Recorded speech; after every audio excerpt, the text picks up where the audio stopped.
I first came to meet Eric when he was arrested. And this happens a lot in Uganda. Very many times LGBT persons get arrested. Homosexuality is still criminalized here in Uganda. We have the sodomy laws. And it is very unfortunate that you see these laws that Uganda loves so much and Africa loves so much. These laws are actually laws that were brought by the British. True. So we are still suffering because of those laws. So today I am having a conversation with Eric based on that moment when we had the first encounter. The time was really unfortunate, heartbreaking for many community members, but also myself as a community leader. So Eric, welcome to my conversation. I hope you're comfortable. So how are you feeling? I am actually feeling very nice. Thank you so much, Doctor, for inviting me to this interview. I think it's really an amazing thing. My name is Eric Ndaula. I am currently an executive director and a team lead at Lifeline Youth Empowerment Center, but I'm also a former executive director at Let's Walk Uganda, the organization that was actually raided in 2019. Why Lifeline? Is it based on the experience you had yourself or some community members? Why Lifeline? Lifeline means important, means something that is really needed. When we look at the work that LGBT organizations are doing, raiding and arresting LGBT people and transgender people for personation or being common nuisances. So the work that we do is reflected in the name, Lifeline itself. The shelter was raided, and what happened? It was 21st of October 2019, and it was around 7 p.m. So it was like a normal evening. I was just seated in my room because I used to, personally, I was also homeless. So I was actually staying at the shelter myself with other people. So we're around 16 of us at that point in that house. In that moment, we had like a change of environment where we had some people knocking on the door, but we didn't really understand what were their intentions. So when we moved out, we actually realized that these were actually here to harm us because the way they were knocking and then also shouting homophobic slurs, shouting, oh, they are homosexuals here, we are here to kill them, oh, things like that. So, and you didn't know who they are, and such a thing had never happened No, before. It had never happened. Of course, living in Uganda, you always be expecting something like that to happen. So I try to ask people, like, what do you want? What do you really want? So when the banging happened, you went to the gate yourself, alone? Yes. Not alone. I was with my team. I was most worried that they are shouting, our house, our gate is on the road. It's going to attract attention. Okay, and then the neighbors are hearing what these people are shouting and are saying. I decided to even just bring another padlock and lock the gate. So from inside? Yeah, from inside. So when they continued shouting, of course, they attracted attention, which began like a small number. Then we had like a very huge crowd actually now shouting. So in that moment, we went into survival mode, of course, and what we had to do was we thought of the exit gate that we had behind. So I had to collect all of them into the sitting room, and I told them to first calm down. I was also personally not really fine, but I had to strongly show the people that I was leading that, you know what, everything's going to be fine, even though this is happening, but we're going to find a way out of here. So by the time I opened the gate, we realized that the entire gate was that is the escape gate, yes, the small gate. The entire was surrounded, even the escape gate. What time was it? Now it had clocked around 7:30. 7 p.m. in the evening. PM in the evening, so it's dark, and there are a lot of people. So at that point, there was no way to escape. In that moment, I had to now call for help from outside. So you started making phone calls because you're like, this is mob justice. I called a lady called Justine to tell her, she's a lawyer, so she's a community lawyer. So I had to let her know that, oh, we're actually in danger. Could you please help us? We are surrounded. We are surrounded. There's nowhere we can go. Because at that point I was actually a programs director. I was not really the executive director, so I called the executive director. But they tried to call police, so they gave me a phone number for police. So they told us we should call police to help us. So had you, at that moment, had you figured out if the people who are outside are not police, they are not law enforcers? Yes. You had figured out that these are villagers. Yes. It was them suspecting that, oh, this could be homosexual. So even when we tried to open, we actually saw that, and even when you tried to look in the holes of the gate, you could actually see people very angry and, shouting. Did they have sticks? Yeah. And They did have sticks. they had sticks. So we called the police after realizing that this is a mob of villagers. I get a phone call from the executive director then. Calls me and says that we are at the gate right now, we are with the police, you need to open up. So I'm like, are you sure it is the police? So I came to the gate to confirm that this is really the police. So when I looked again through the small hole on the gate, I realized that, oh, this is now the police. So we got a feeling of comfort, a feeling of safeness that, oh, the police is finally So here. the police, you're like, oh, finally, the police is here to protect us from the mob justice. Yes, because we called them ourselves. We are the ones who called them that, please, we need to be saved. You need to be rescued. Yes, so we called the police, and the police actually, when they told us to open the gate. You open. Yes. So we expected only the police to enter in that moment. However, it's not the police that just entered. We opened the gate, they refused us to close it again, so everyone just entered. Hundreds of people who literally wanted to kill you Were allowed to enter. Yes, all of them by just the police. entered. And then the police said, oh, no, please don't do any harm, or don't harm anyone. So because they had guns, people controlled themselves. But we could literally see that now the people that we've been They were angry. Yes, that we've been avoiding for them to enter, now they're actually in the space. Anything can happen. The police went into a search of who's inside. So they called everyone to come and, sit right in the middle of the compound. The police called everyone? Yeah, from the room. From the rooms where they were hiding? Yes. So they came and, they made us sit right in the middle of the compound. Did the police get this information from members of Let's Walk who had come to rescue you, or from the public? From the public. From the public, when they arrived there? Yeah, when they arrived there, of course, the noise and the comments from the Yes, and of course the reason why people are there. Yes, so that's why they were there. So the police did not even ask us why are we being attacked or anything like that. So because they already knew. Yeah, so they made us sit there for quite some time, and they called me out as their leader to start, talking about who's in the space, what are they doing there exactly. And in that moment, I knew that my phone had information. So if the police gets hold of my phone, they could use that information against us. So you called the police to help you, rescue you from mob justice. But now you're worried of the police that you had called to help you. Definitely, we had called them to protect us, but they seemed even angry equally. They were angry, and also they seemed to be more interested in who you are. Yes, exactly. After that, I had to sneak my phone out of my hands and give it to to one of the lawyers that had actually also come. At that point, there were some community members, LGBT community members, who had come also to rescue. And the lawyer that I called earlier, Justine, was also part of the people that had come. So I gave her my phone and I told her, please keep my phone. But we did not get time to really put away the information that talks about sexuality, that talks about LGBT rights and all that. So that information was out there. So then they made a decision with the lawyer, and for your own protection, we are going to make what they called a protection arrest. So protection arrest? Yes. Is there such a thing like a protection arrest? Yeah, they told us they are going to do a protection arrest to arrest us and take us into custody. Safe custody. Yeah, safe custody. Yeah. That we are not attacked. They put you on the back of the police truck, and you're 16 of you, and this truck I think can carry about 7 people. Yes. So they forced all of you. Yeah, remember there are seats there, so you have to sit down. So they put you under the metal seats. Yeah, under the metal seats, they fix. Yeah, all of us actually. I've been there before.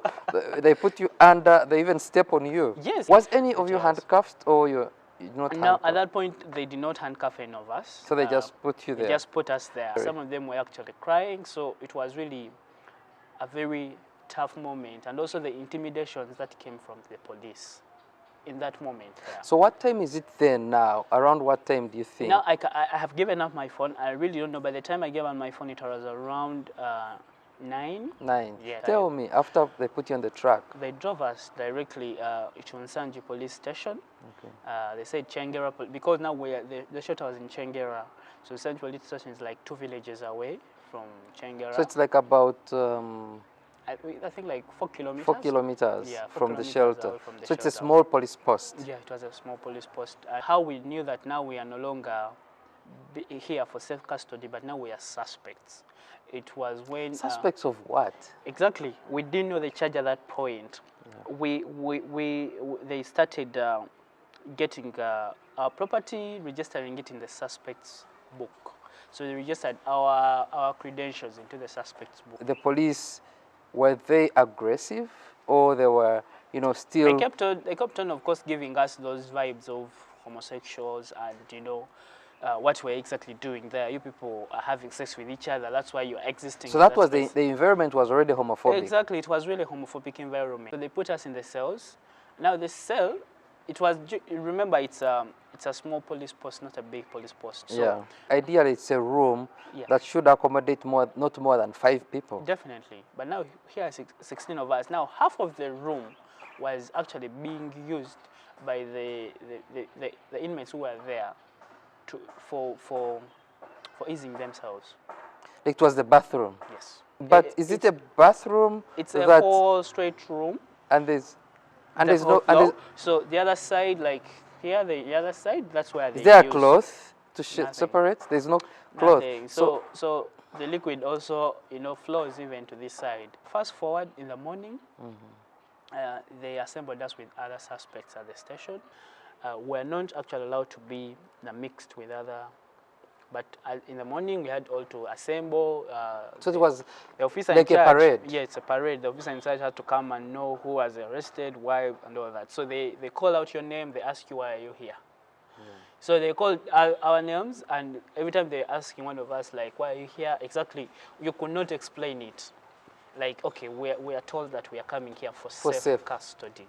So we don't know what we are exactly doing here until now, but they told us that we are here for safe custody. By the time we came in the morning, in the night, the police was already making those comments. They already almost told everyone. Yes, and even they were telling even the female inmates that were shifting that, oh, please vacate this room because we are having some homosexuals too.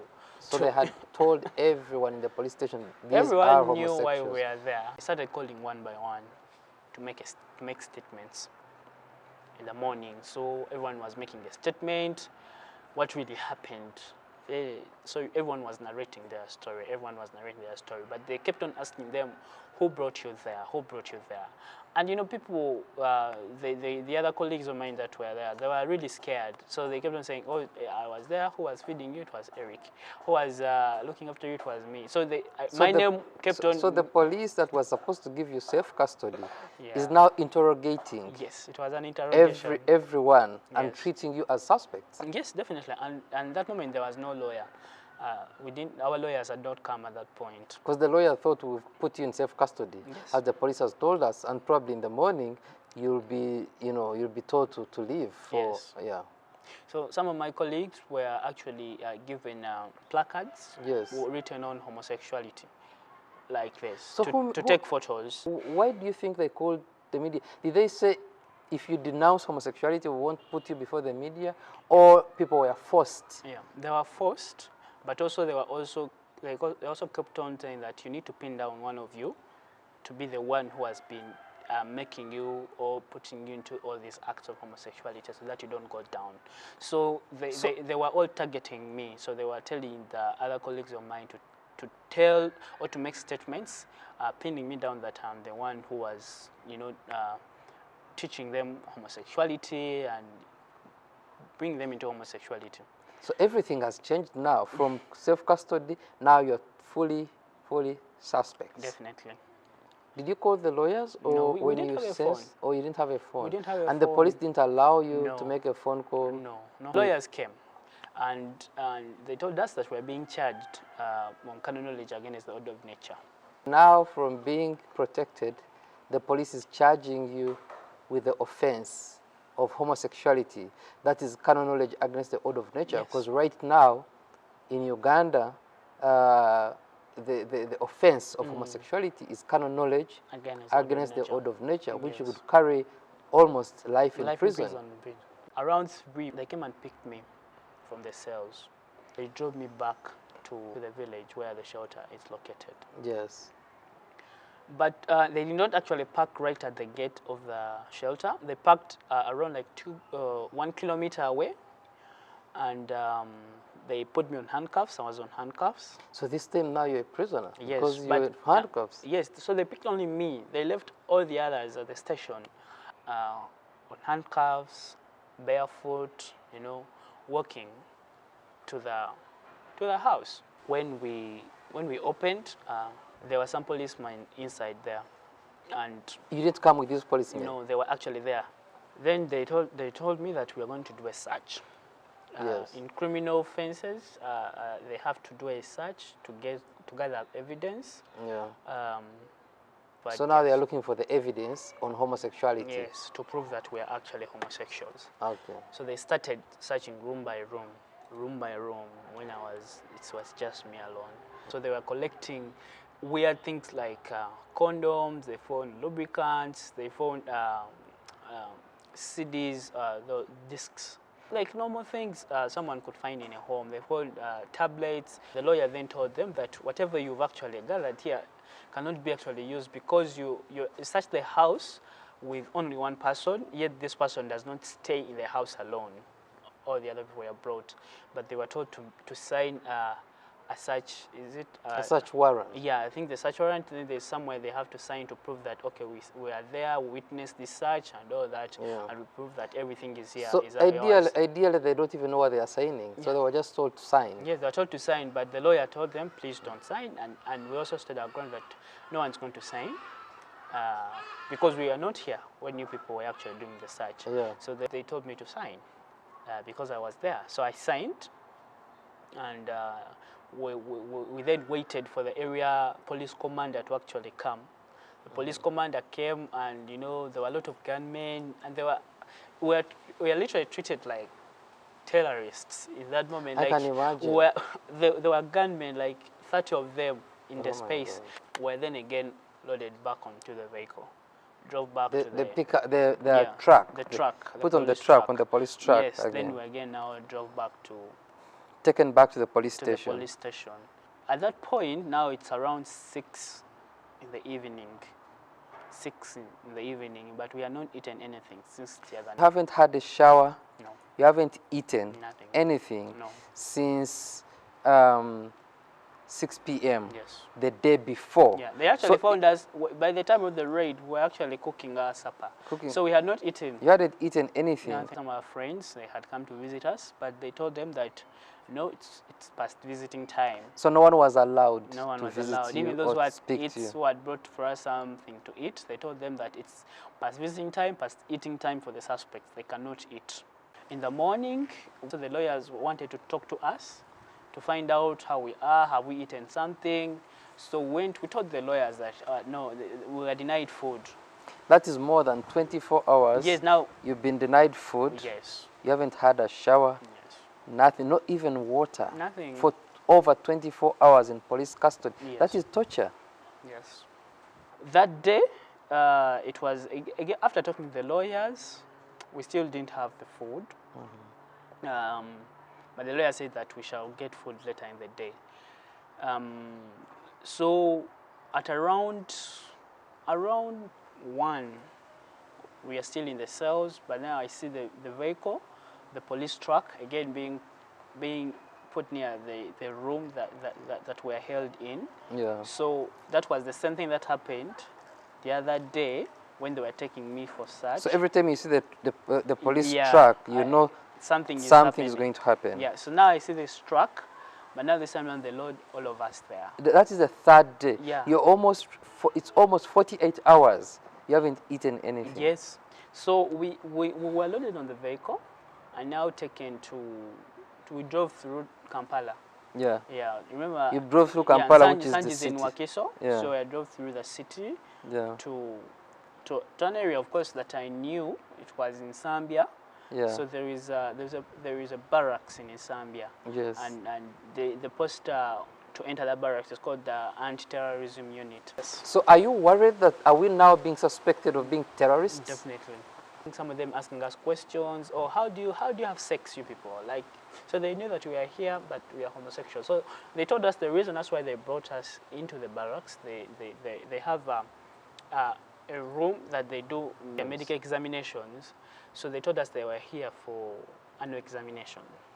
Then there is a gentleman who came, was not really wearing a police uniform.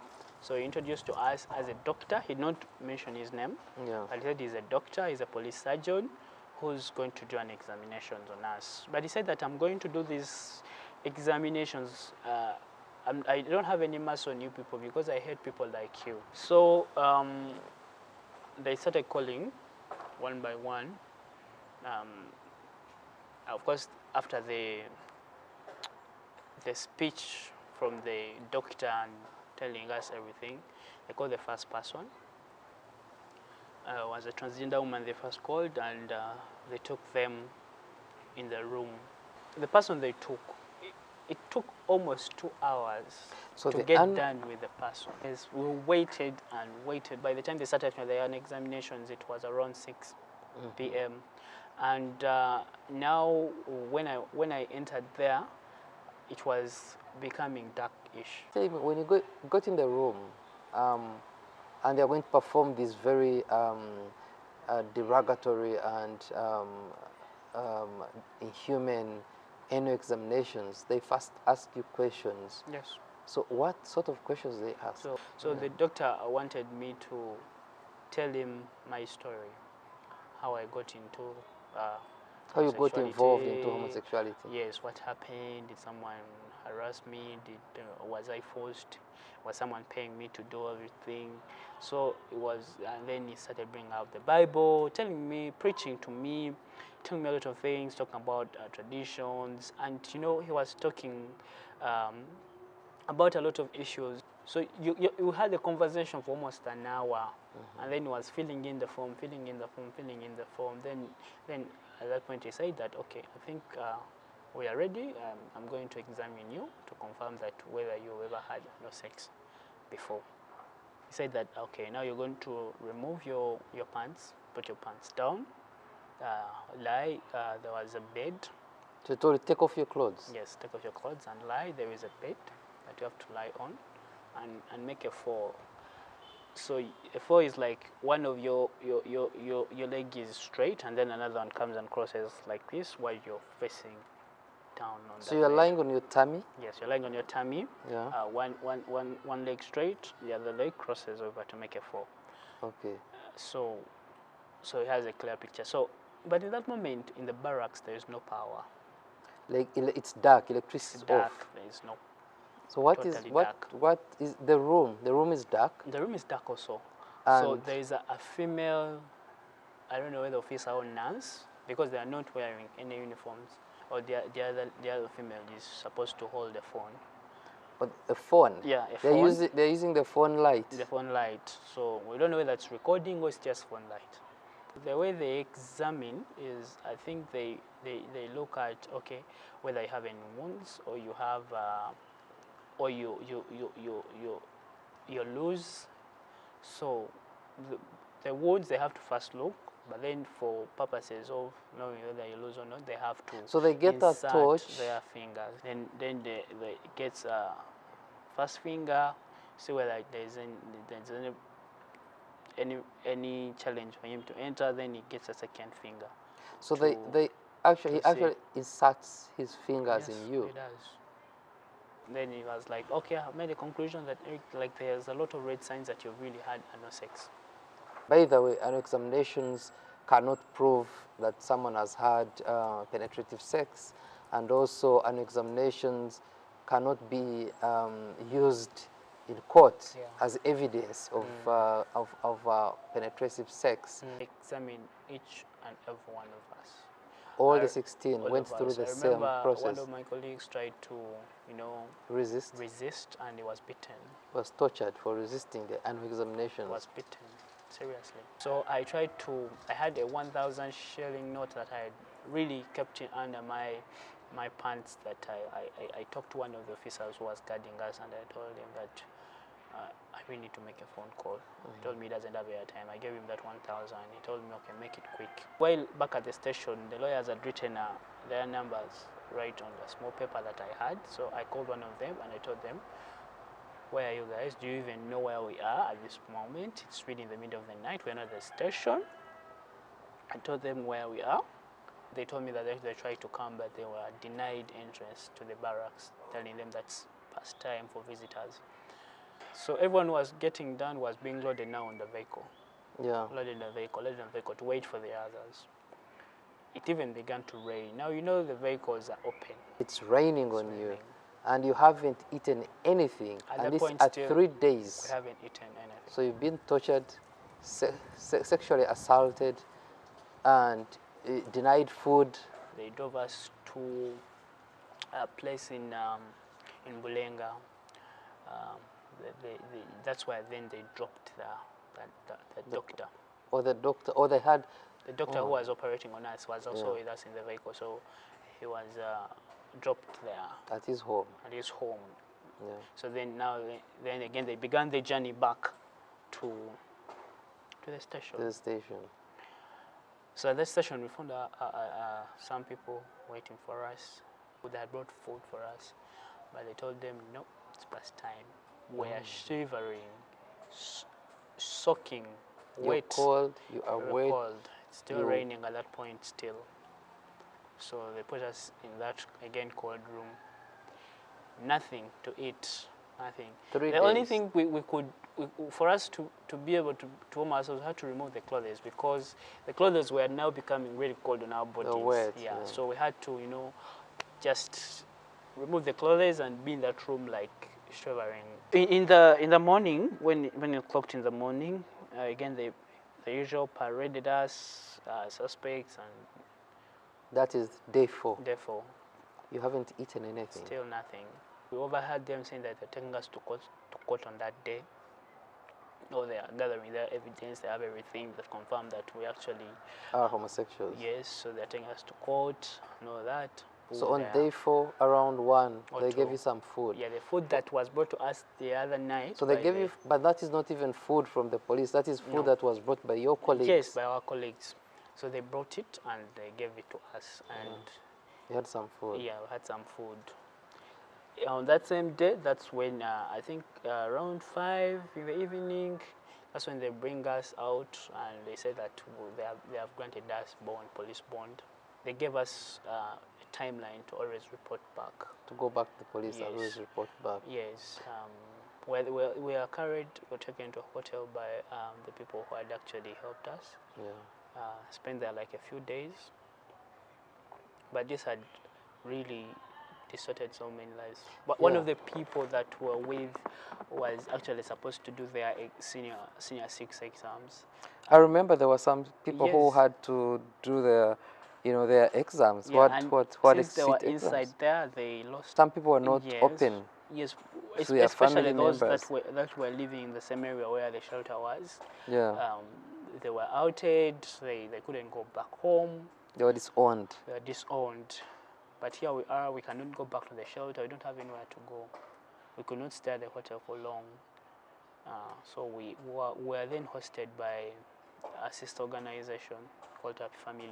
Yeah. That hosted us for some weeks until we got support from Sexual Minorities Uganda under React program.